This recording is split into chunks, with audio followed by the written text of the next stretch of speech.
Hello and welcome. This is a detailed study of a painting by Jan van Eyck. In this session, I will be adding gold stitching and will refine more areas of this painting. Here, I've mixed a yellow cream color and I'm applying the stitching in tiny dashes using a Winsor Newton Scepter Gold 2 4/0 brush. Any of this detail requires a lot of hand control, and while I could use a maul stick, I find it more convenient just to brace my wrist using my other hand.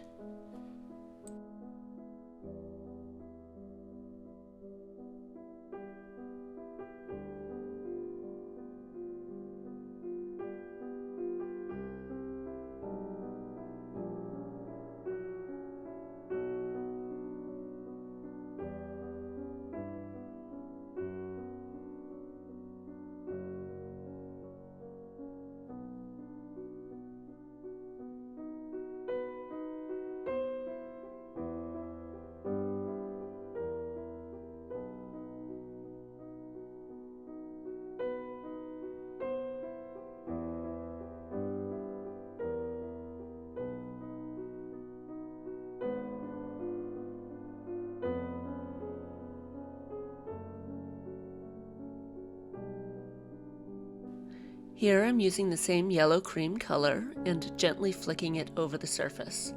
I want to keep it thin, so I make sure only the tip of the brush is touching the surface. I will repeat with raw sienna and burnt sienna in the more shadowed areas. I'm turning the painting as I go to more easily apply the stitching along the correct contours.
Here I'm applying a lighter color on the jewels. This is actually lighter than what I need, and the reason for this is that it will provide a backing for the glaze color I apply later, and will allow the translucence of the paint to show through. There are a ton of glazed areas in this painting. I had earlier applied a shadow glaze in the fold contour that went over the pearls, and now I'm increasing the light on the pearls again. Because I'm painting this in such a small format, this is a 6x8 panel, it's really hard to get all the detail in. I will have to go back later on and correct some of the pearl gradients. I also have some shadows to add, but those will need to wait until this current paint layer is dry.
Thank you for watching. Please remember to like and subscribe, and I will see you next time.